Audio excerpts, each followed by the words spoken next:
So today we will be discussing Srimad Bhagavatam, the first canto, 15th chapter. So before we start, let us chant Jai Radha Madhava.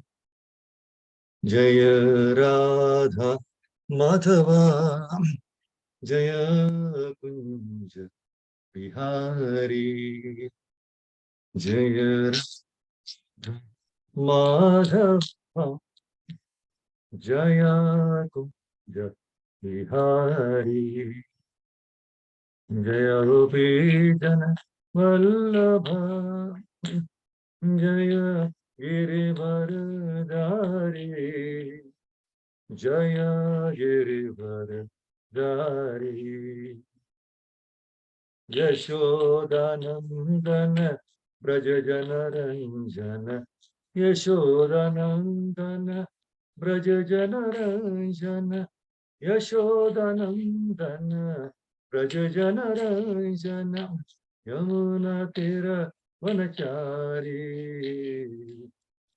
Jaya Yamuna Tira Vanachari, Jaya Radha Madhava, Jaya Kunja Bihari, Hare Krishna, Krishna Krishna, Hare Hare, Hare Rama, Rama Rama, Hare Hare, Hare Krishna,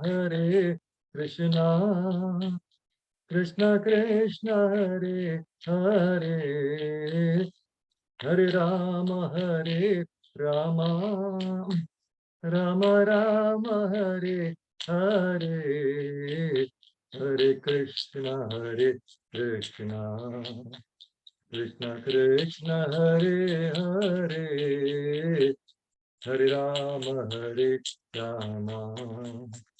Rama Rama, Hare Hare.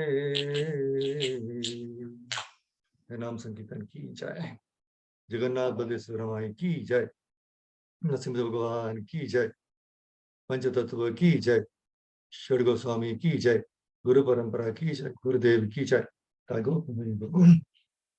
ओम नमो भगवते वासुदेवाय, ओम नमो भगवते वासुदेवाय, ओम नमो भगवते वासुदेवाय, नारायणं नमस्कृत्य नरं चैव नरोत्तमं देवीं सरस्वतीं व्यासं ततो जयं उदीरयेत्.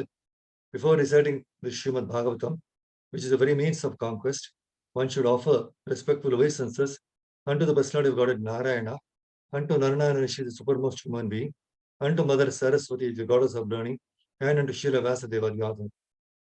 Nashta prayasha badreshu nityam bhagavata sevaya bhagavati uttama shloke bhaktir bhavati neshtaki. By regular attendance in classes of the Bhagavatam and by rendering of service to the pure devotees, all that is troublesome to the heart is almost completely destroyed, and loving service unto the personality of Godhead, who is praised with transcendental songs, is established as an irrevocable fact. So thank you very much, Prabhu Matajis, for joining. So this chapter is from first canto of Srimad Bhagavatam, 15th chapter. So first half I will be taking up to verse number 25, 26. The title of the chapter is Pāṇḍavas retire timely. So due to time constraints, we will recite just one verse, but a very important verse of this, and then we'll go ahead with discussion of the chapter. The 21st verse, 115:21, is one of the seminal verses, very, very important verse, from which we can take umpteen lessons for us to progress in our devotional service. There is a verse, 115:21, which Arjuna is praying. Tadvai dhanusta ishava sarato hayaste soham rati nripatayo yata anamanti Sarvam kshanena tadabhuda sarishariktam Vasmanuhutam kuhakaradham Ivoktam ushyam Tadvai dhanusta ishavasarato hayaste Soham rathi rupatayo yata anamanti Sarvam kshanena tadabhut asadishariktam Vasmanuhutam kuhakaradham Ivoktam ushyam. Go to the translation. Translation Prabhu Jivan ke Prabhupada ki jai.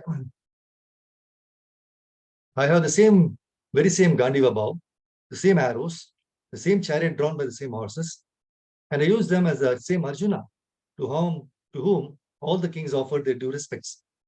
But in the absence of Lord Krishna, all of them, at a moment's notice, have become null and void. It is exactly like offering clarified butter on ashes, accumulating money with a magic wand, or sowing seeds on barren land. Let us read the purport. As we have discussed more than once, one should not be puffed up by borrowed plumes. All energies and powers are derived from the Supreme Source, Lord Krishna, and they act as long as he desires and cease to function as soon as he withdraws. So all electrical energies are received from the powerhouse. And as soon as the powerhouse stops supplying energy, the bulbs are of no use. So in a moment's time, such energies can be generated or withdrawn by the supreme will of the Lord. Material civilization without the blessing of the Lord is child's play only. As long as the parents allow the child to play, it is all right. As soon as the parents withdraw, the child has to stop. Human civilization and all activities thereof must be dovetailed with the supreme blessing of the Lord. And without this blessing, all advancement of human civilization is like decoration on a dead body. It is said here that a dead civilization and its activities are something like clarified butter on ashes, the accumulation of money by a magic wand, and the sowing of seeds in a barren land. Srila Prabhupada's translated purport ki jai. So let us discuss one by one. Om Jnantamrandasya Jnananjana Shalakaya Chakshurunmilitam Yena Tasmai Shri Gurave Namaha Shri Chaitanya Manobhishtam Stapitam Yena Bhutale Swayam Rupa Kadamahyam Dadati Supadantikam Vandeham Shri Guru Shri Yuta Kamalam Shri Gurum Vaishnavamscha Shri Rupam Sagarajatam Sagana Raghunathamitam Tam Sajivam Sadvaitam Savadutam Parijana Sahitam Krishna Chaitanya Devam Shri Radha Krishna Padan Sahagana Lalita Shri Vishaka Tamscha Ye Krishna Karuna Sindhu Dina Bandhu Jagatpate Gopesha Gopika Kanta Radha Kanta Namostute Tapta Kanchana Gaurangi Radhe Vrinda Vaneshwari Vrishabhanusute Devi Pranamami Hari Priye Vancha Kalpatarubhyascha Vasindhu Bhayevacha Atitanam Pavanebhyo Vaishnavebhyo Namo Namaha Jai Shri Krishna Chaitanya Prabhu Nityananda Shri Advaita Gadadhara Srivasadi Gaura Bhakta Vrinda Hare Krishna Krishna Krishna Hare Hare Hare Rama Rama Rama Hare Hare Yonta Pravishya Mama Vacham Mama Prasuptam Sanjeevayati Akila Shakti Dharasvadam Anyam Cha Hasta Charana Shravana Tvagadi Prana Namo Bhagavate Purushaya Tubhyam Namo Vishnu Vishnu Vishnu Bhutale Shrimati Maharashtra Swami Namane Namo Vishnu Vishnu Vishnu Bhutale Shrimati Bhakti Vedanta Swami Nirvisha Shrimati Pachadya Sanjaya Vishnu.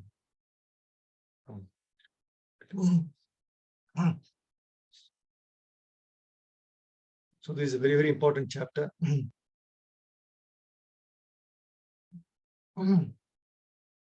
See, it is very difficult. Huh? It is so difficult for us to forgive and forget. Please hear very carefully. It is so difficult for us to, maybe it is easy for forgiving, but forgetting that. So it is so difficult for us to forgive and forget the wrong deeds of others. So as a result, we start developing feelings of hatred and prefer to stay away from such people. But devotees in Srimad Bhagavatam, they reveal to us the reality as to how much we are actually neglecting or offending the Supreme Lord. in spite of all our bad qualities, see, the Lord lovingly and patiently, He stays with us all the time in the form of Paramatma in our hearts. In fact, Lord mercifully directs us whenever we are about to make a mistake. We always do. But when we ignore His advice, this is very important to understand. But when we ignore Krishna's advice, He stays quiet and simply waits for us to change. So His patience is inconceivable. For many times, He waits for so many lifetimes as we keep traveling from one body after another in different species of life, according to our karmas. So for this first verse, 115.1, Prabhupada, in one of his lectures, he says, every one of us were intimately connected with Krishna. And Krishna is sitting in everyone's heart. Krishna is so kind that he's smilingly waiting. Smilingly, simply waiting, right? And Prabhupada says, Krishna is simply waiting when this rascal will turn his face towards me. He's simply looking, he's so kind. But we living entities, we are so rascal, we shall turn our face to everything except Krishna. This is our position. Srimad Bhagavatam, verse number 4th canto, 16th chapter, 7th verse, very nicely mentioned about the glorious nature of Prithu Maharaj. This king Prithu will be very, very kind to all citizens. Even though a poor person may trample over the king's head by violating the rules and regulations, the king, out of his causeless mercy, he'll be forgetful and forgiving. So as a protector of the world, he'll be as tolerant as the earth itself. See, three aspects of compassion are kindness, tolerance, being forgetful and forgiving. And by exhibiting these qualities, Prithu Maharaj was able to serve his subjects very nicely. So what are the three aspects of compassion? Kindness, tolerance, and being forgetful and forgiving. So indeed, it is true that when we don't have compassion for others, we would not care to serve them, even when they are in trouble. So as an ideal king, Prithu Maharaj behaved nicely like a representative of Supreme Lord and was very compassionate to his citizens. And by his personal example, he encouraged to take to spiritual life, encouraged all the living entities, all the citizens to take to spiritual life so that they can experience bliss in this life as well as in the subsequent lives. My Guru Maharaj says, forgive and forget means that we forgive and forget the fact that we have forgiven. It's a nice, very, very nice instruction. See, because when we keep remembering that we have forgiven someone, then unnecessarily we become proud that we are greater than others. And the most important point to understand is why we are unable to forgive and forget others. Number one, we are still attached to the body. Number two, we still have the false ego. And number three, we still think that we are the big, big preachers, big, big devotees, and we deserve respect. That's the reason we are not unable to forgive and forget. See, the Supreme Lord, Krishna's names, words, pastimes, are all transcendental. And both by glorifying the Lord or by hearing his glories, one is sure to go back home, back to Godhead. Srimad Bhagavatam glorifies the Lord as Shravaniya, that is, whose glories are worth hearing, and his pastimes are Kataniya, means worth chanting. As the caring Supreme Father, the Lord is eagerly looking forward for all the fallen conditioned souls to return back home. That's why in Bhagavad Gita, Krishna says in 18th chapter 68 and 69 verse, he says, for one who explains this supreme secret to the devotees, pure devotional service is guaranteed. And at the end, he will come back to me. There is no servant in this world more dear to me than he.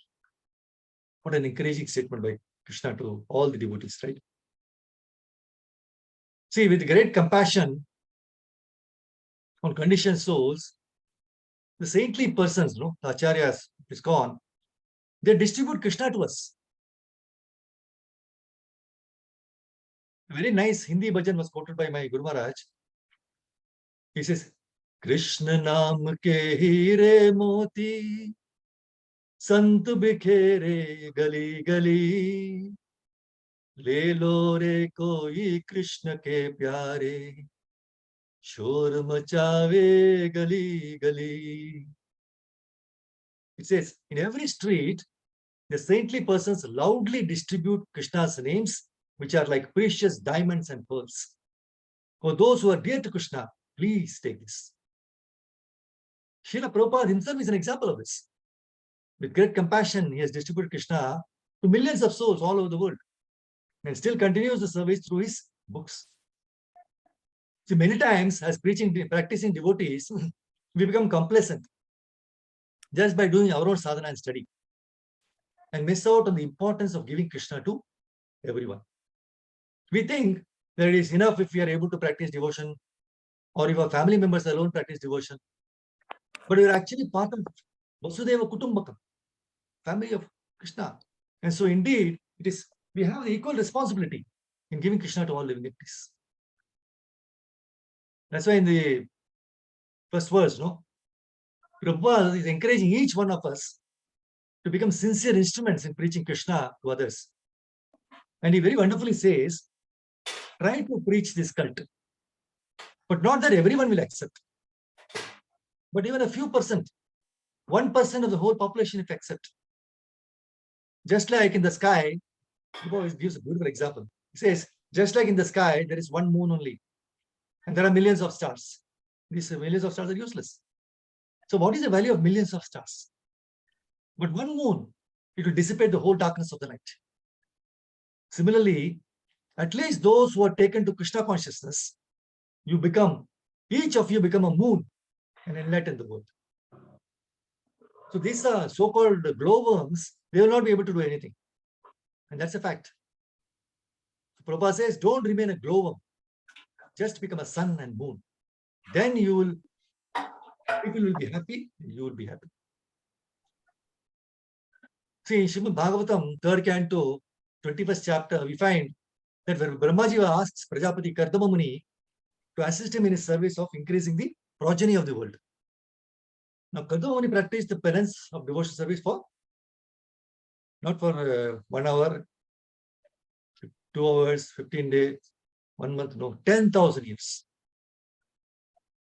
Penance of devotional service. So this is a nice lesson for us. See, in case of Kardama Muni, Brahmaji is both his father as well as his spiritual master. So when Guru or Father assign us some service, we should first pray to Krishna. Seek his blessings for correct direction and successful execution of the service. See, on our own, we are completely useless and not capable of doing anything. We are fully dependent on Krishna. Srila Prabhupada very nicely says in one of his lectures, everyone is falsely thinking independent, but he is dependent. But he's depending on the false platform. That is a mistake of this material civilization. They are thinking of protection from this tethering platform, material world. So we have to take the shelter of Krishna. Kardama Muni, he took complete shelter of the Supreme Lord. So Srimad Bhagavatam 3:21-7, Maitreya Muni says to Vidura, during that period of penance, the sage, I just told, I think that's a disturbance. Okay, thank you. Vidura Maharaj says, during that period of penance, the sage Kardama, by worship through devotional service in trance, propitiated the personality of Godhead, who is the quick bestower of all blessings upon those who flee to him for protection. So how can we honor Guru and Krishna? Prabhupada very nicely mentions in the purport to this verse, to honor the spiritual master means to carry out his instructions word for word. To honor the spiritual master means to carry out his instructions word for word. So let us remember the glorious qualities of Kardama Muni. 4 beautiful qualities. Number 1, to accept the instructions of Guru as life and soul. Number 2, Depend on Krishna and seek his blessings. Number 3, perform austerities without duplicity. And 4, carry out the instructions of Guru in total. And try to practice the same in our day-to-day life.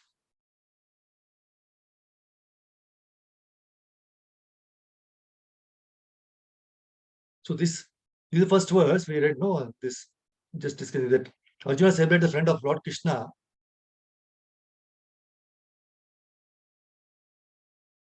Was grief-stricken because of a strong feeling of separation from Krishna. Over and above all, Maharaj Yudhishthira's speculative inquiries. Because the previous chapter, Maharaj Yudhishthira is asking so many questions, right?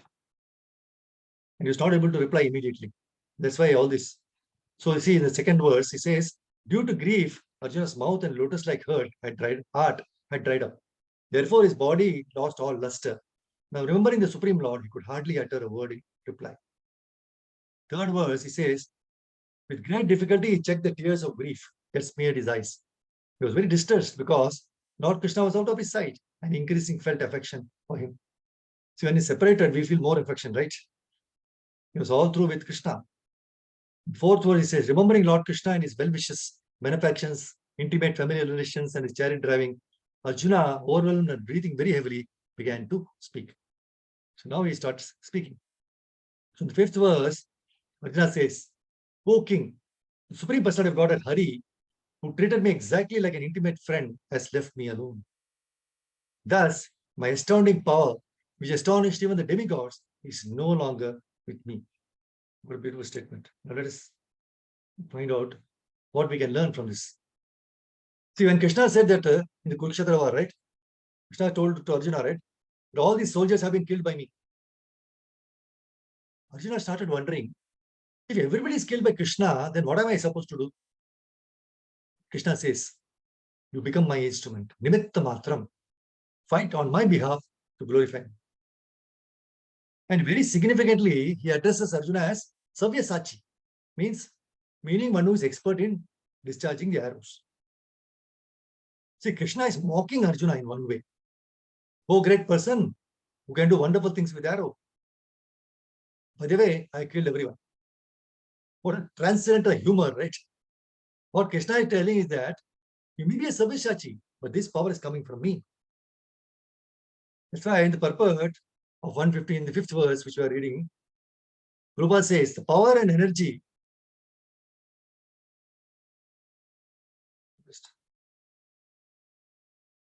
can go to see, he says, power and energy which were bestowed upon Arjuna were required for fulfillment of the mission of the Lord. But when his mission was fulfilled, emergency powers were withdrawn from Arjuna because the astounding powers of Arjuna, which were astonishing even to the denizens of heaven, they were no longer required. They were they were not meant for going back home. So this is the important thing we have to understand. If endowment of powers and withdrawal of powers by the Lord are possible even for a great devotee like Arjuna, or even the demigods in heaven, then what to speak of the ordinary living beings who are but figs compared to such great souls?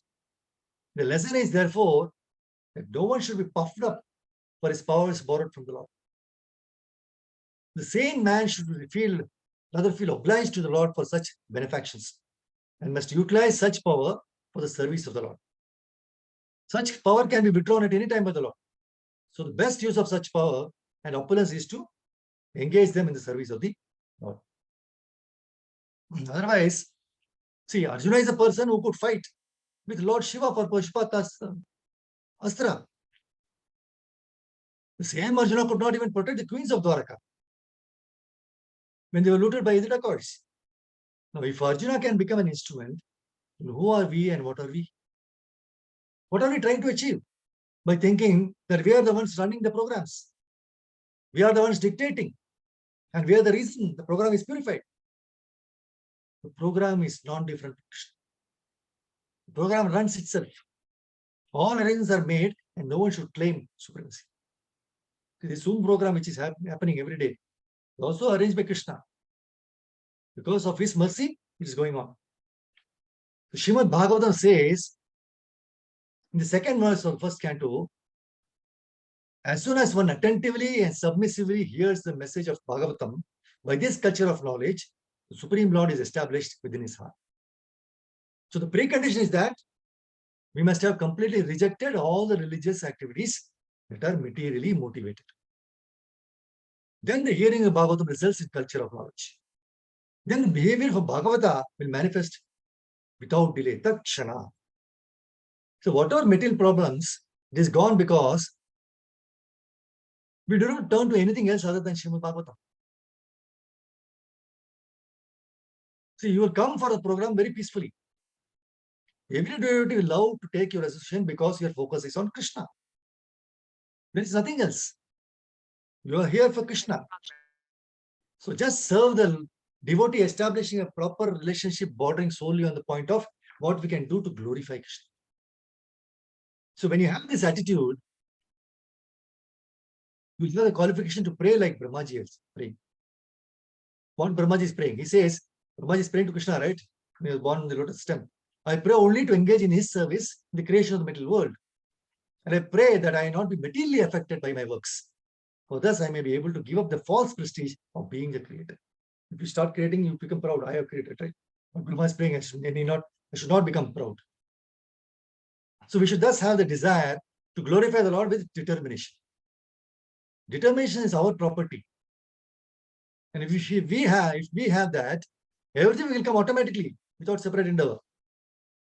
Everything will fall in place and the behavior will change for the better. See, the mood is very beautifully expressed in the prayer by Srila Madhavendra Puri, where he says, let the sharp moralist accuse me of being illusioned. I do not mind. Experts in Vedic activities may slander me as being misled. Friends and relatives may call me frustrated. My brothers may call me a fool. Wealthy Mammonites may point me out as mad. And the learned philosophers may assert that I am too much proud. Still, my mind does not budge an inch from the determination to serve the lotus feet of Govinda, though I may be unable to. What a beautiful prayer. See, in Bhagavad Gita, 9th chapter, 26th verse. Patram pushpam param toyam yome bhaktya prayachati tadam bhakti upaharatam ashnami prayatatmanah. So in the fifth verse, we saw how the power was removed. Okay, Arjuna was totally, he doesn't have any power. He says, I have just lost him whose separation for a moment would render all the universes unfavorable and void like bodies without life. The seventh verse, he says, only by his merciful strength was I able to vanquish all the lusty princes assembled at the palace of King Kripada for the selection of the bridegroom. With my bow and arrow, I could pierce the fish target and thereby gain the hand of Draupadi. So in each of the verses, he's recollecting all those which happened past, various past times, right? So he says in the 8th verse, because he was near me, it was possible for me to conquer with dexterity the powerful king of heaven, Indradeva, along with his demigod associates, and thus enable the fire god to devastate the Khandva forest. And only by his grace was the demon named Maya saved from the blazing Khandva forest. And thus, we could build our assembly house of wonderful architectural workmanship, where all the princes assembled during the performance of Rajasya Yajna and paid you tributes. Another pastime in 9th for each verse. See, here your respectable younger brother who possesses the strength of 10,000 elephants, killed by his grace Jarasandha, whose feet were worshipped by many kings. So these kings had been brought for sacrifice Jarasandha Mahab Bhairava Yajna, but they were thus released. Later they paid tribute to your majesty. In the 10th verse he says, it was he only who loosened the hair of all the wives of the miscreants who dared open the cluster of queen's hair, which had been nicely dressed and sanctified for the great Rajasya sacrifice service ceremony. At that time, she fell down at the feet of Lord Krishna with tears in her eyes. This is where Krishna says, when Queen Draupadi was dragged into the assembly, right, with a bunch of hair, he pulled. So that time, Krishna, see, you can see the purport. Queen Draupadi had a beautiful bunch of hair, so sanctified in the ceremonial function of Rajasya Yajna. But when she was lost in a bed, Dushasana touched her, glorified her to insult her. Draupadi then fell down at the lotus feet of Lord Krishna. Lord Krishna decided that all the wives of Dushasana and company should have their hair loosened as a result of the battle of Kurukshetra. So this is the vow which is taken. Now let us see this. So it's difficult to recollect all the pastimes. So we'll take one of the pastimes and discuss that, right? This is 11th verse. So during our exile, Durvasa Muni, who eats with his 10,000 disciples, intrigued with our enemies to put us in dangerous trouble. At that time, he, Lord Krishna, simply by accepting remnants of food, saved us. By his accepting food, thus, the assembly of Munis, while bathing in the river, felt sumptuously fed, and all the three worlds were also satisfied. It's a very nice pastime. That's what Arjuna is calculating. See, once Durvasa Muni, he visited Duryodhana, and pleased by his reception, Durvasa Muni asked him to take any benediction. Now, Duryodhana very cunningly, he requested him to go to the forest and meet the Pandavas along with the 10,000 disciples. He specifically instructed him to go after Draupadi had taken the meals. Because Duryodhana knew that her Akshay Patra will not yield any more for the day once she had finished her meals. So he wanted to ensure that they all would be cursed by Durvasa. But Lord Krishna had a different plan. When Durvasa came to the ashram and informed them that he and his disciples would come for lunch after their bath in the river, Draupadi became very anxious. And the Akshay Patra would not yield any more food. So in such a helpless situation, she prayed to Lord Krishna, who appeared before her immediately. And when she was about to explain the Lord about the critical situation in which she was, the Lord asked her for food. She asked help from God, the Lord, to help her. But now Krishna is coming and asking for food from Draupadi. Well, she will get Rakshapatra is cannot lead anything now, right? Because she has already finished her meals. Draupadi felt all the more pained, as now she could not serve Krishna, as there was no food at home. Lord Krishna is the master of all mystics, and is always eager to serve his unalloyed devotees. So he asked her to bring the empty Akshapatra, and then pointed to a small leaf, Patram, that remained stuck to the vessel. When Draupadi gave that small bit of leaf, Lord accepted it happily. And when Lord was satisfied, Durvasa Muni and his army of 10,000 disciples also felt great satisfaction and decided not to go to the Pandavas ashram for much. So the word Agrabhuk mentioned in this verse is quite significant. It means the person who eats before others. Right? So Lord is addressed as Agrabhuk because devotees always offer the food to Supreme Lord first and take the remnants. But in this pastime, we find Lord eating the remnants of his devotees. Such is the unimaginable, sublime, inconceivable nature of a Krishna. See, the 12th verse, it says, no? It was by his, Krishna's influence only, that in the fight, I was able to astonish the personality of God, Lord Shiva and his wife, the daughter of Mount Himalaya. Thus he, Lord Shiva, became pleased with me and awarded me his own weapon. Other demigods also delivered their respective weapons to me. And in addition, I was able to reach the heavenly planets in this present body and I was allowed a half-elevated seat. Prabhupada writes in the purport, Arjuna, by the grace of Lord Krishna, was able to reach the heavenly planet even in the same body and was honored by the heavenly demigod Indradeva, being seated with him half-elevated. So one can reach the heavenly planets by the pious acts recommended in the Shastras in the category of fruitive activities.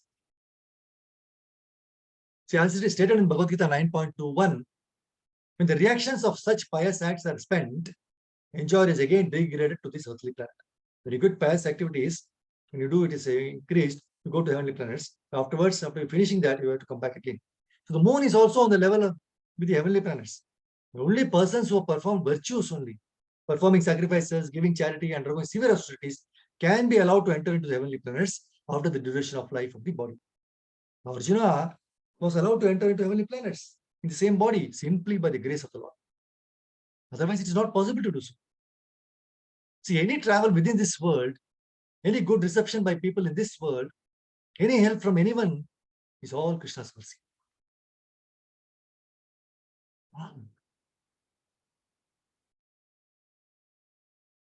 See, in the 13th, it says, when I stayed for some days as a guest in the heavenly planets, all the heavenly demigods, including King Indradeva, took shelter of my arms, which were marked with the Gandiva bow, killed the demon named Nimata Kavacha, O king, as descendant of Ajamida. At the present moment, I am bereft of the Supreme Personality of Godhead, by whose influence I was so powerful. See, again and again, he's feeling the absence of Krishna. In the 14th verse, he says, the military strength of the Kauravas was like an ocean in which there dwelt many invincible existences, and thus it was insurmountable. But because of his friendship, I, seated on the chariot, was able to cross over it.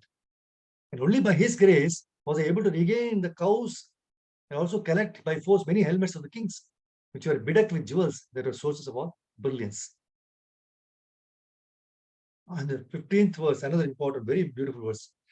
He says, it was he only who withdrew the duration of life from everyone, and who in the battlefield withdrew the speculative power and strength of enthusiasm from the great military phalanx made by the Kauravas, headed by Bhishma, Karna, Drona, Shali, etc. So their arrangement was expert and more than adequate. But he, Lord Shri Krishna, by going forward, did all this. See, devotees, they feel grateful for Lord's mercy on them because, and thereby become very peaceful. Likewise, Lord also feels very grateful even for a small service done by the devotee. And due to this feeling, the Lord becomes very anxious to serve them. See, Lord becomes anxious to serve them. We are never anxious to serve the Lord, right? We can see in his innumerable pastimes with his pure devotees. In fact, Lord is the savior, the one to be served. The service, seva and servitor sevak, are all coming from him. There is actually no reason for the Lord to be feeling grateful, but still out of his costless mercy and affection, merciful nature, the Lord feels grateful. When Prahlad Maharaj, he was threatened by his demonic father, Hiranyakashipu, in so many ways, and was asked to stop chanting Lord's names and glories. Prahlad very boldly preached the glories of the Lord. He did not budge an inch from his devotional service. With great eagerness and anxiety, Lord protected Prahlad Maharaj at every step. Thereby foiling all the attempts of these demons to kill Prahlad. Finally, when Hiranyakashipu banged the pillar and asked Prahlad Maharaj whether his Lord was present in the pillar, Lord appeared in the unique form of half man and half lion by breaking the pillar. Acharyas say that Lord was waiting in each and every pillar of that palace so that he can come out when Hiranyakashipu might bang any of the pillars. So in the battlefield of Kurukshetra also, we find the Lord felt so grateful to the family of Pandavas and Srimati Kunti Maharani that he was ready to take any kind of service for their sake. That's why in Bhagavatam 1:16-16 very nicely describes Maharaj Parikshit heard that out of his costless mercy, Lord Krishna, who is universally obeyed, rendered all kinds of service to the malleable sons of Pandu by accepting posts ranging from chariot driver to president to messenger, friend, night watchman, according to the will of the Pandavas, obeying them like a servant, offering obeisances like one younger in years. So when he heard this, Maharaj Parikshit became overwhelmed with devotion to the lotus feet of the Lord. See, particularly in the battlefield of Kurukshetra, we can see so many instances when Lord became so very anxious to protect his devotees. On the night when Bhishma Deva took a vow that next day he would kill all the Pandavas. Vishnu is a powerful person. He took a vow that to Duryodhana, right? He's saying that next day he will kill all the Pandavas. He took all the 5 arrows and kept ready. So Krishna could not rest. He was walking hither and thither, the Krishna Supreme Personality of Godhead. And he's thinking of ways to protect the Pandavas. But what was Arjuna doing? He was peacefully sleeping. And when Krishna asked Arjuna how he could sleep so peacefully, even after hearing about Bhishma's vow, Arjuna very nicely replied that since the Lord is worrying about their welfare, there is no necessity for him to worry about anything. So my Guru Maharaj says, our business is to chant Krishna's name, and it is Krishna's business to sort out our problems. Our business is to chant Krishna's names, Hare Krishna, Krishna Krishna, Hare Hare, Hare Ram, Ram Ram, Hare Hare. And it's Krishna's business to sort out our problems. So that's why, by recollecting the causeless mercy showed by Lord in Kurukshetra, Arjuna says in this verse, 15th verse, right? So Prabhupada says nice in the purport. The other party was equipped with all military strength, supported by big generals like Bhishma, Drona, and Shalya. And it would have been physically impossible for Arjuna to win the battle, had the Lord not helped him by every kind of tactics. So such tactics are generally followed by every statesman, even in modern warfare, right? But they're all done materially by powerful spies and military tactics, diplomatic maneuvers. But because Arjuna was the Lord's affectionate devotee, the Lord did all this for himself without personal anxiety for Arjuna. That is the way of the devotional service to God. Even in case of Krishna's friend Sudama, there also we see that Lord felt so much obliged and grateful for the chipped rice brought by Sudama. See, understanding Sudama's hesitation, he grabs it and honors it. And without even giving any clue to Sudama, the Lord secretly changes Sudama's hut into a beautiful palace. And in the case of gopis, he says in Bhagavatam 10:32-22, I am not able to repay my debt for your spotless service, even within a lifetime. Krishna is telling to gopis. He's saying, I'm not able to repay my debt for your spotless service, even within a lifetime of Brahma. Your connection with me is beyond reproach. You have worshipped me, cutting off all domestic ties which are difficult to break. Therefore, please let your own glorious deeds be your compensation. So we can learn these nice lessons from the Lord, that feeling grateful should not be just a lip service. We should actually be eager and anxious to serve the Lord and his devotees. Sorry.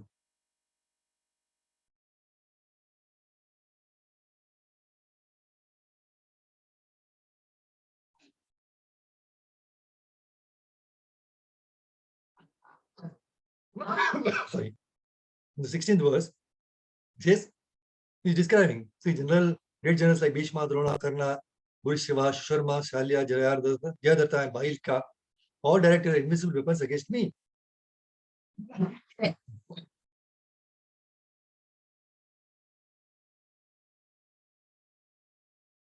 By his Lord Krishna's grace, they could not even touch a hair on my head. Similarly, Prahlad Maharaj, Supreme Devotee Lord Narasimhadeva, was unaffected by the weapons the demons used against him. 17th verse, he says, it was by his mercy only that my enemies neglected to kill me when I descended from my chariot to get water for my thirsty horses. It was due to my lack of esteem for my Lord that I dared engage him as my chariot driver. For he is worshipped and offered services by the best men to attain salvation. He's feeling guilty now because he made Krishna his chariot driver. And then he says in the 18th verse, O king, these jokings and frank talks were pleasing and beautifully decorated with smiles. His addresses unto me as, O son of Pratha, O friend, O son of the Kuru dynasty, all such heartiness are now remembered by me, and thus I am more. So now he remembers how Krishna used to treat him, call him like, O son of Pratha, O friend, right? 19th verse. Generally, he says, generally both of us used to live together and sleep. Krishna and Arjuna, they sit and loiter together, just like friends, right? At this time of advertising oneself for acts of chivalry, sometimes if there were any irregularity, I used to reproach him. I used to scold him by saying, my friend, you're very truthful. So even in those hours when his value was minimized, he, being the Supreme Soul, used to tolerate all those utterings of mine, excusing me exactly as a true friend excuses his true friend, or a father excuses his son. See, since the Supreme Lord Krishna is all perfect, his transcendental pastimes with the pure devotees never lack anything in any respect, either as a friend, son, or lover. The Lord relishes the reproaches of friends, parents, or fiancés more than the Vedic hymns offered to him by great learned scholars and religionists in official fashion. So this is Damodara mantra, right? Where Yashoda Mata is scolding and tying him and all. He loves that, correct? All these reproaches. The 20th verse, he says, O Emperor, now I am separated from my friend and dearmost well-wisher, Supreme Personality of Godhead. Therefore, my heart appears to be void of everything. In his absence, I have been defeated by a number of infidel coward men while I was guarding the bodies of all the wives of Krishna. Now we come to the most important verse, no? Which we recite in the morning, in beginning. It says, I have I have the very same Gandiva bow, same arrows, the same chariot drawn by the same horses. And I use them as the same Arjuna, to whom all the kings offered their due respects. But in the absence of Lord Krishna, all of them, at a moment's notice, have become null and void. They're exactly like offering clarified butter on ashes, accumulating money with a magic wand, or sowing seeds on barren land. See, in this verse, the word Isha Riktam is very important. Isha Riktam. It's very important for us to understand. Isha Riktam means Krishna, the Supreme Controller, and Isha means Krishna, the Supreme Controller, and Riktam means void of. Our lives become useless and full of danger, devoid of Krishna. If we want to save ourselves from being devoid of Krishna, understanding and practicing certain things becomes essential. If we want to save ourselves from being devoid of Krishna, what do we do? Certain things we should understand and practice. That is very essential. I have noted out a few points which we'll discuss in detail. There are 8 points. Number 1, understanding the greatness of Krishna. Number 2, understanding the uselessness of the material body. Number 3, leading a simple life. Number 4, peaceful attitude. Number 5, wasting time is the greatest crime. 6, changing our lifestyle. 7, understanding that nothing depends on us. And 8, Krishna is our capital. Let's do the first one. Understanding the greatness of Krishna. The first difficulty is that we have no idea of the greatness of Krishna. The general mass, they think that they know about Krishna, but they are completely ignorant. So we are all heir apparent to the Vedic culture. But it has become a ritual. And you have to be careful about it. Ritual means just doing it. That's it. See, in a shop, there is one corner, and that is the temple. They light agarbatti and forget about the whole thing. That is ritual. That should go away. The sincerity can only be there when we understand Krishna. Ritual has no meaning at all because we do not have any heart or bhava or mellow. We have no attraction. So in order to develop the mellow, we must know the person. And in order to describe Krishna, there are innumerable verses in Srimad Bhagavad Gita and Bhagavatam. See, these verses are divided into 2 parts. The first part is how to behave ourselves and improve the quality of our life. The other parts of the verses are clear description of Krishna. So few verses we should try to understand in order to understand the greatness of the Lord. Otherwise, our lives are useless. Our life becomes Isha Riktam, devoid of Krishna. So we try to put everything else first, and last is Krishna. That is our difficulty. So the second point is understanding uselessness of the material body. See the verse, Bhagavatam 10:10, 10th canto, 10th chapter, 10th verse. It says, while living in one may be proud of one's body, thinking oneself a very big man, minister, president, or even demigod. But whatever one may be, after death, his body will turn either to worms, into stool, or into ashes. See, these are the 3 things we have to remember. At the end, as soon as the Atma, the soul, and the Paramatma, super soul, leaves the body will be converted into stool. If the body is eaten by the birds. If the body is buried, it will become insects, and if the body is burned, it will become ash. Such a big body and the ash are only powerful. So what is there to be proud of? We do not know one thing. The bones and flesh do not have the capacity to give mobility. It's only the air in the body that moves. Air is the main thing, and it's the energy of Krishna. Till air is there, we are moving about. We are seeing, we are hearing. As soon as it is gone, the body is there, but it doesn't work at all. Here, Prabhupada gives a very nice example. If we pump the air into the balloon, it will fly. But as soon as there is a pinprick in the balloon, the air will come out. That balloon, without any life, will fall down on the ground. However hard we try in our life is like that of the balloon. For balloon, we require a pinprick to take the air out, right? But this body doesn't require pinprick. It just goes away with no time, null and white.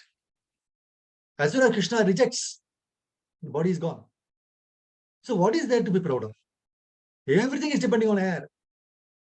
Suppose air is absent from this planet, there won't be any life. All the movement is because of air. And with the movement, there is consciousness, chetana. There is the motive power and it moves. The motive power is supplied with the heart.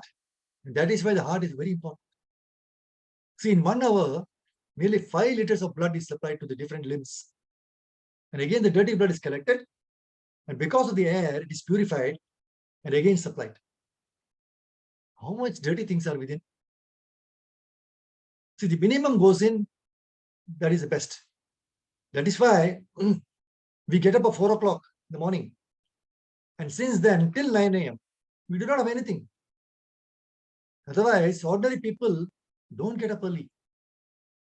And as soon as he gets up, he must have cigarette, he must have tea, some intoxicant. In the morning, we as devotees, we get up and we throw ourselves before the Lord. Dandot pranam. This is humility. And because of this humility, the body is getting nourished. Humility is required for a healthy body. As soon as you are proud, your circulation doesn't go normal. That is the thing. All the 6 enemies, Kama, Krodha, Lobha, Moha, Mada, Matsarya, they stop the circulation of blood. The first ABC of spiritual knowledge is that we have to be very humble. Trinadapi Sunichena. And we are proud of so many things. Pride and spiritual progress cannot go together. Those who are really humble, they can go to Krishna by following the spiritual process. Srila Prabhupada has not complicated bhakti. He is not complicated. No, he has made it very simple. Bhakti is very important and it doesn't require anything. It only requires a constant remembrance in our mind that I have to perform bhakti. I have to chant my rounds. I have to read Srimad Bhagavatam. I have to come to the temple. I have to fall down before the Lord just by offering dand. See, just by offering dandot pranams, it is acupressure, right? For Dandavat, there is a nice word in Sanskrit. Shashtanga Dandavat. Sa Ashtanga. With 8 limbs, Ashtanga 8 limbs, we fall down. And as soon as we fall down, these 8 points are pressed. So these are the 8 very vital points wherein energy is produced by pressing. So the more you offer Dandavats, the healthier you will be. So to offer Dandavats, you have to be very humble. Otherwise, by seeing, you will never fall down, right? Otherwise, the suit is there, very nice kapla, kurta, white kurta. We are concerned that the crease should not go away. It will get dirty. So somehow or the other, with humility, try to understand the uselessness of this body. And this body is very dear to us. How can we be proud of a bag of stool and urine? The scientists say that every 7 years, all the living cells are changing. And we have a new body. This body is nothing but a lump of ignorance. The third point was leading a simple life. We should have minimum things of subsistence. More than that is called theft. Minimum for our subsistence. See, Prabhupada was all alone. He could have thought, I am all alone. Who is going to hear me? If you are thought like that, you will not be here then. So if one man can do so much, if Srila Prabhupada can do so much, how much we should all be doing? Prabhupada always told, don't make my deities and put on the altar. Otherwise, they will think that I am an incarnation. And whatever I have done, nobody can do. No. Prabhupada says, no. Everybody can do.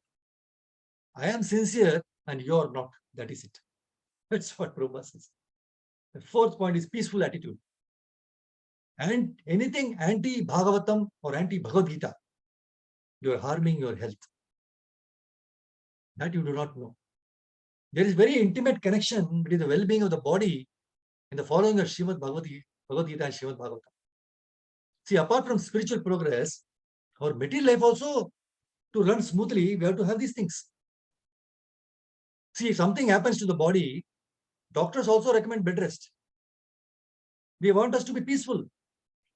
Bed rest means we have to keep quiet, and they want us to keep quiet. So our Vedic culture has supplied the peaceful attitude. From early morning, we are peaceful. We cannot have any peace unless we have some attraction for the Supreme Personality, Shantaya. That is why Shantaha is the main quality of the devotees. You can only be peaceful if you have a firm shelter. See, the small child doesn't worry at all because he knows that my father is very powerful. I have caught hold of his finger and I am safe. So he crosses the road also. He's not afraid because he has caught the fingers of his father. So if he catches the finger of Krishna, he will never be afraid. The fifth point is wasting time is the greatest crime. It is said in the scriptures, Karakshepona kartavya kshinam ayu kshane kshane yamasya karuna nasti kartavya hari kirtanam. The precious time should not be wasted because our lifespan is getting reduced every moment. And Yamaraj has no mercy and he will catch us by the neck. And so our duty is to do Hari Kirtan. Whatever else we do here is all useless waste of time. Minimum time has to be utilized for maintenance. See, but nowadays the tax pattern of the government is so horrible, right? That people have to waste nearly 24 hours of the day just to maintain. The more you chant, the less will be the struggle. The more you chant, the less will be the struggle. See, the world is highly competitive. And how much wakeful we must be to remain in this material world. More than that, we have to be wakeful about the spiritual things. So you have to sacrifice some time for Bhagavatam, and that is a must. So we have to please steal time whenever it is possible. The sixth is changing our lifestyle. Bhagavatam 177 says, simply by giving oral reception to this Vedic literature, the feeling for loving devotional service to Lord Krishna, Supreme Personality of Godhead, sprouts up at once to extinguish the fire of lamentation, illusion, and fearfulness. So the result of hearing Shriyamanayam is a development of loving devotional service. So out of so many ways of devotional service, some service must be followed. Otherwise, you cannot label yourself as a bhakta. Unless you chant, unless you read, unless you hear eagerly. So devotees are Shravana Vyagra Chetasah, very eager to hear about the Lord. We should not hear through one ear and let it through the other. It should be retained. It should be retained, and our lifestyle must change. Srila Prabhupada has brought us so much change in our lives. We should try to help others as far as possible, and then leave it to Krishna, and he will eventually direct. How much Srila Prabhupada toiled and moiled to change the hippies? To that extent, we must try day and night. Srila Prabhupada had given everything in his books. As soon as our life is Isha Riktam, devoid of Krishna, it is dangerous. Vacant mind is a devil's workshop. So to progress in devotional service is based on the beautiful statement by Srila Prabhupada, devotional service, which is based on the foreground of full knowledge, combined with detachment from material association, and which is fixed by the oral reception of the Vedanta Shruti, is the only perfect method by which a seriously inquisitive student can realize the absolute truth. The seventh point is understanding that nothing depends on us. Please listen. The world was going on before we were born. We are here and the world is going on. And after us also, the world will not stop. Because everything depends on Krishna's will. And Krishna is not under our control. And Krishna has the representative called time, Kala. And time is also not under our control. Otherwise, if I can, I will go back to 18 years of age. But I cannot do that. This is the fact. And because nothing is under our control, we cannot ourselves do anything. So this humility must be there. And those who are really humble, they can go to Krishna by following the spiritual process. So somehow or the other, try to understand the futility of this body in all the relations. Understand that nothing depends on us. See, the source of income is not the source of maintenance. Very important statement. The source of income is not the source of maintenance. We have mixed both of them together. We think because I have income, I am maintained. Maintenance is completely different. Otherwise, why should rich people, president, prime minister, they all die? If Krishna wishes one day born child also Without the mother, he is all right. Otherwise, with mother also, they can't survive. So the source of maintenance is Krishna. That is known as pushti. Pushti means portion, no portion, palan portion we say. Portion is coming from Krishna. The more the living entity is attached to Krishna, portion will go on. Otherwise, it is impossible. So don't run after unnecessary, this mirage of money. The eighth point is Krishna is our capital. See, we have to learn to connect ourselves to Krishna. The problem is, we don't care if Krishna is there or not, but we want to pull on, and this tendency is called Jijivisha in Bhagavatam. So we have to add Krishna in our life. And in Kali Yuga, only chanting of the holy names can help. Hare Krishna, Krishna Krishna, Hare Hare, Hare Rama, Rama Rama, Hare Hare. If we are Ishariktam, very important word, no? Ishariktam, devotee of Krishna. If you are Ishariktam, what are we going to give to the public, to other people? Krishna is our capital, and we have to have him. Otherwise, we can't survive. So the tiny particle has to serve the supreme particle. If we serve, we will be all right. See, so many prime ministers, presidents were there. And during their lifetime, they were worshipped. But now nobody remembers them. This is the position of the leaders.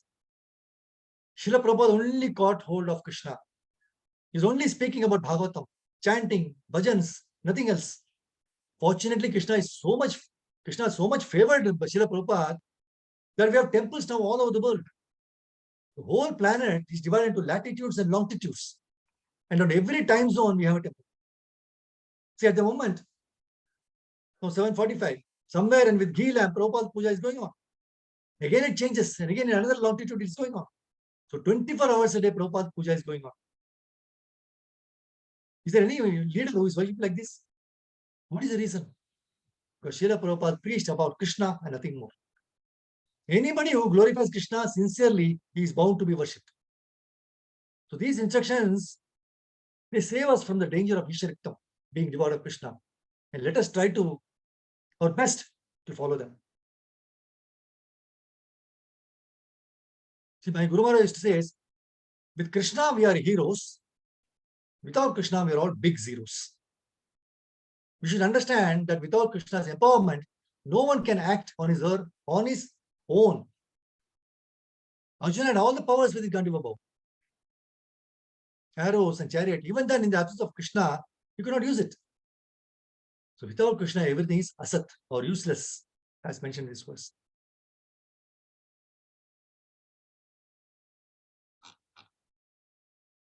See, no one can defy the orders of the Lord. In 5:1:12, there's a very beautiful verse in Bhagavatam. It says, one cannot avoid the order of the Supreme Personality of Godhead, not by strength of severe austerities, an exalted Vedic education, or the power of mystic yoga, physical prowess, or intellectual activities. Nor can one use his power of religion, his mental opulence, or any other means, either by himself or with the help of others, to defy the orders of the Supreme Lord. That is not possible for any living being, from Brahma down to the ant. See, sometimes we plan so many things, even in devotional programs. But it's all our plan. But execution is in Krishna's hands. If we become frustrated, then we are not submitting to Krishna's will. But if we try very hard, and despite the difficulties, we continue to be determined to do the devotional service and not be frustrated, then we accept his will. So Krishna is the ultimate judgment because everything spiritual and material emanates from him. Aham sarvasya matasam, right? And under his control. That once we accept this body, we are automatically subjected to laws of material nature. This we must understand. The moment we accept the body, all the difficulties are upon us. It is surprising if there are no difficulties. It is surprising, if our life is not of a disaster. It's surprising that if we plan and it goes through, it's not possible. See, many great men were proud that they achieved so many things. At the end, what did they have? They had nothing. We have no value in the absence of Krishna. If you understand that it was Krishna's plan that made Arjuna powerful, we will become peaceful in our spiritual life.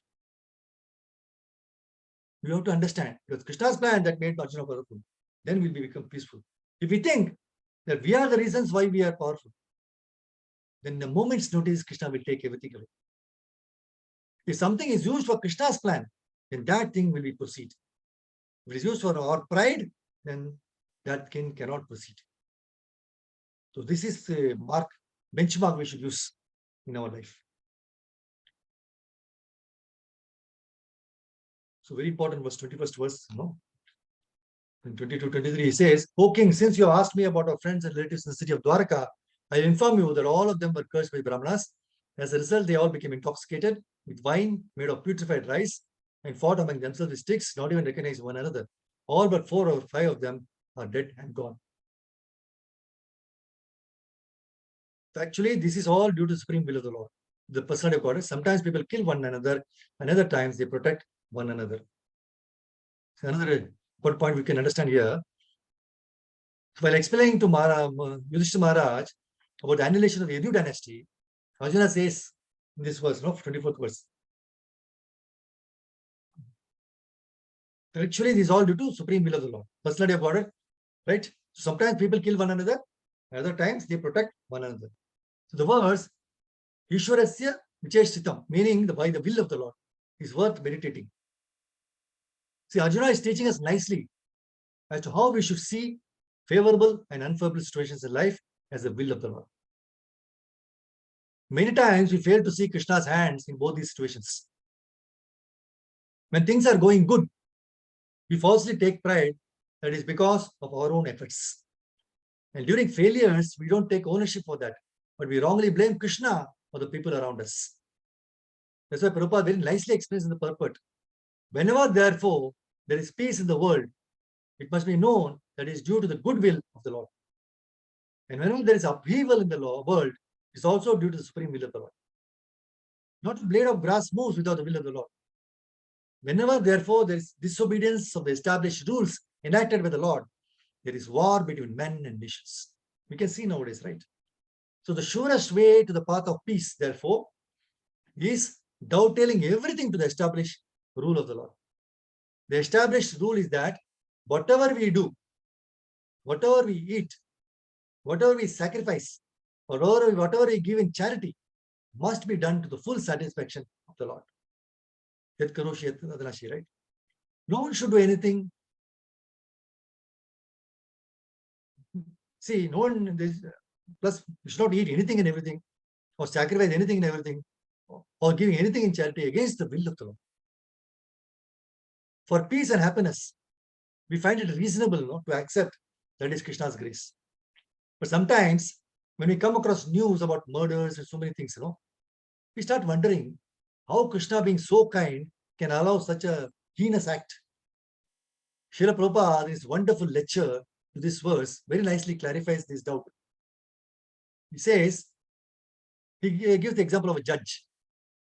See, the judge, he may award death sentence to one criminal, life sentence for someone, and only a fine for some other criminal.